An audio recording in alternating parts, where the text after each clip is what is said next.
And we are live on YouTube, and let me start the recording on my end. Record on this computer. This is Male Entrepreneur Podcast, episode number 134, and we are live in 3, 2. All right, welcome back to the Male Entrepreneur, the podcast for men who win. And we've got our host, the man who wins, Purdeep Sangha. Purdeep, how you doing today, man? Hey, what's up, man? Doing awesome. We were just having a good conversation about you and your bike. Yeah, I went through my midlife crisis and decided to become a biker. So I went out and bought a motorcycle and been having a lot of fun with it lately. You know, all the married guys are envious, right? Because their wives won't allow them to have bikes. Yeah. Well, so I've got Bella and I worry, like I went out and got extra life insurance too. Oh, Because did you? yeah, I'm like, well, I try to drive or ride as safe as I possibly can, but it's the other people you got to worry about. So doesn't matter how safe of a rider you are, there's always the crazy person. And I was rear-ended in my car about 3 years ago, and that almost put me off of buying a bike. And I know you had a similar experience, didn't you? Hmm. Yeah, almost 18 years ago, same thing. I was we're gonna pick up a brand new bike, had it everything a down payment done and dusted, and then I got hit behind, rear-ended like you from by a drunk driver who was going full speed.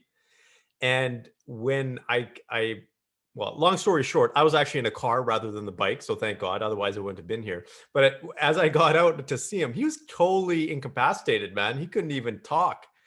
I felt bad for him at the end of the day because when the cops came, by the time the cops came, his wife came after and he had two young daughters. So I'm like, oh, this guy's just gonna get just effed, right? His whole life. So I felt bad at the end of the day because I was okay, I was fine. Luckily, I had a Firebird, so the back end was a little bit higher than his front end, so his car went underneath my car rather Wow. than just smashing it. So I lucked out from that standpoint. Wow. Yeah, but that would definitely probably cast some doubt on buying a motorcycle after something like that happened for sure. Oh yeah, like I said, I haven't ridden since, so I was done. Okay, so I don't know how to segue from that into what we're going to be talking about, but last week we kind of went down a bunch of different rabbit trails, and we were talking about self-improvement and psychology and spirituality. And then you told me you wanted to kind of be a little bit more grounded with this week's episode and go back to some of the stuff that is for the business people out there. Yeah. This is the Male Entrepreneur Podcast, so let's talk about business a little bit. Well, and one of the topics that keeps coming up is really obviously client acquisition and getting more business, and how do you do that? And one of the things that I noticed in working with business owners and executives is a lot of the businesses don't have referral or affiliate programs. And the ones that do have ones that aren't effective. They're not either tracking them, they're not utilizing them to the best that they could, and not marketing it effectively. But here's my perspective overall. I think referral programs and affiliate programs, I think they're an absolute gold mine. I think if you align yourself with the right people, if it's an affiliate program, like a right businesses, I think you can get a lot more business. And if we take a look at referral programs, as I mentioned in my book, Superfans, word of mouth is the best thing in business. You cannot beat it. Doesn't matter how great your digital marketing is. If you don't have word of mouth, your business isn't going to grow at the pace that you want. Word of mouth is so powerful, right? And so that's why a referral program is a must.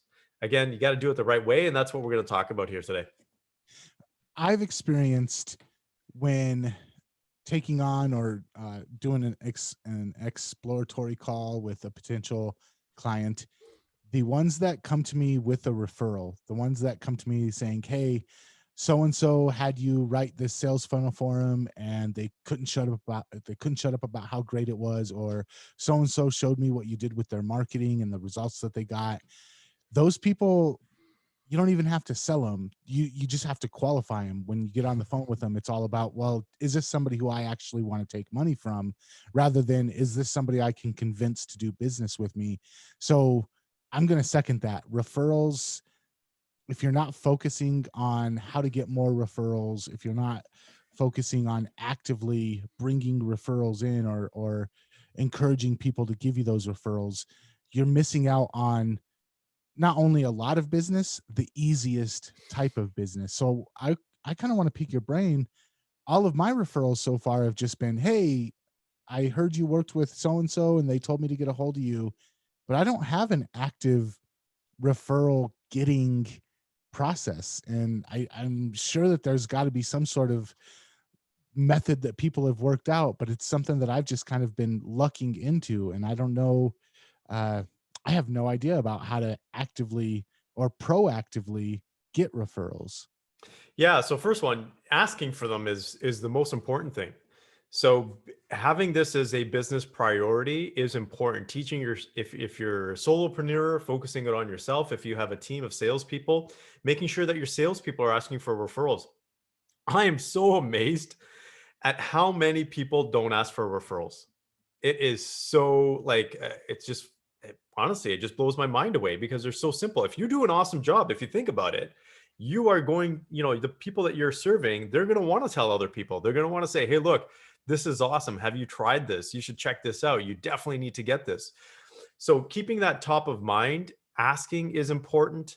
And having some, because think about this too. If someone told me about a specific product or service that would help me make my life better, I'm going to thank them. If some friend came to me and said, "Hey, look, you know what? I just, for your insurance, for example, hey, you know what, Nathan, if you're going to get insurance, you're getting extra insurance. I know someone that can give you the best rate possible." And you're going to be like, "Okay, awesome." And you're going to thank the person that referred you. So that is the way business works. It's been going on for thousands of years. Yeah, but we've lost touch with that a lot now with technology. We've lost touch with that because we believe now that, digital marketing, for example, and all these other new trends are great, which they are because they can enhance referral programs. But just keeping that type of top of mind is important, Nathan. You can build it so that you have, so in my contracts, for example, in my bigger contracts, I build that in. I actually ask in there and say, "Hey, at the end or at X point, it's typically about halfway through the consulting contract. I say, if you're happy with the work that I do, I will ask for you to send me a referral." I actually build that into the contract. And so, not that I'm going to sit there and hold them to it, but I will ask and say, "Hey, look, based on the contract that we talked about, we're at that particular time. Do you have someone that you can recommend?" Now, here's a tactic or strategy that I thought was absolutely brilliant. And I forgot the gentleman's name that actually talked about this, but he said, the moment that someone says thank you, your client says thank you, that's a prime opportunity to ask for a referral Mhm. because they've just given you some, or they've told you that you've given them something and they're thanking you for it. Well, you say, "Oh, if you're happy with that, can I ask, do you have one person or do you know one person that could benefit from this," or whatever that is. And if they just said thank you, they're going to be a lot more open to it. Mhm. I like to use, sorry, go ahead, Nathan. I was just going to say, you mentioned you put it into the contract. That way they know that it's going to be coming. And when you ask, it's not so much of a out of left field thing. It's kind of like, oh yeah, I do remember you saying, yeah, definitely. I actually gave some thought about that because I knew you were going to be asking about that. And I know two or three people that I could refer you to. So I think that's brilliant. The letting them know in advance that as part of working with you, that's one of the things you're going to expect. Expectations are important. I think if you lay it all out, and it really comes down to doing the best you can. If you're a service or product provider, and if you do what you say you're going to do, people will refer. People will want to tell everybody if you've helped them out. And so you can also go a little bit further. And this is something that we've developed in businesses that, or we help them develop, is having an actual referral program. So you can have a program where, whether it's digital or it's old school, you can say word of mouth and say, if you could even say, I know some people don't like discounts, but sometimes they actually work in your favor if you're trying to sell an additional product or service. So let me explain. If someone comes to me and I help them, I could say, "Hey, look, you know what? If you know someone that could use my services, I like to use actually physical cards for businesses and say, here's something that will help, give them 10% off or 5% off if they actually want to use this particular product or service. And plus you'll get 10% off the next time as well for or additional products or services.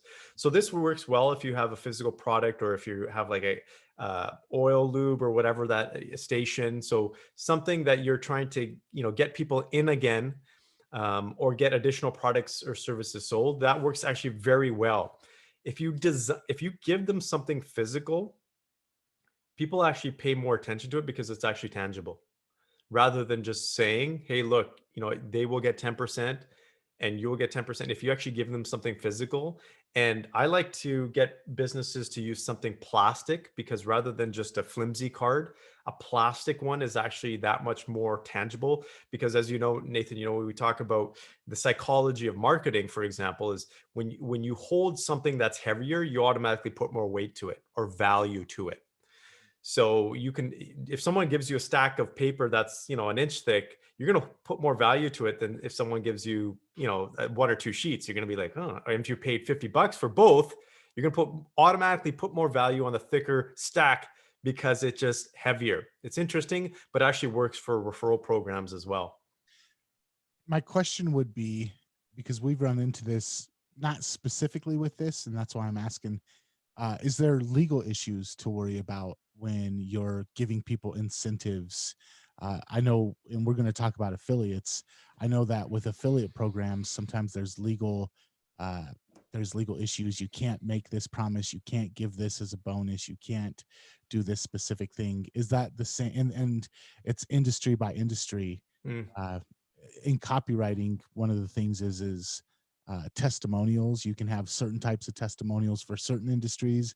Other industries, you're not allowed to use any kind of testimonials. So are there legal issues to Mhm. worry about when you're doing referral programs? Yeah, definitely. So again, it goes back to what you were talking about. It's all industry based.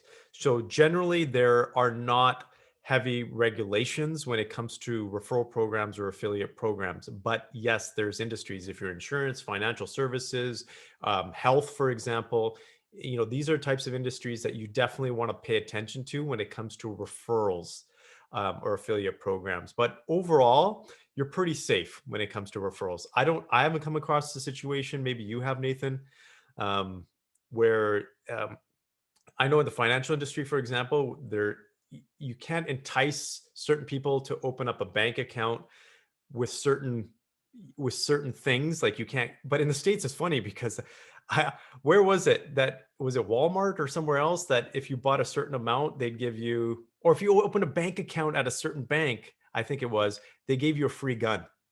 Oh my goodness. Yeah, I think this was about 10 years ago. I remember because we were talking, because I was in the banking industry back then, and we were talking to a couple of executives in the States, and they were talking about how some banks were actually doing that. We're like, wow, this is interesting. But long story short, yeah, you just pay attention to your industry. I think that's important. If we flip over to the other side, the affiliate program, I'm seeing a lot of success with that. I use that myself. I think it's very smart to have, if we okay, what is an affiliate program? An affiliate program is if you align yourself with other businesses or people in general.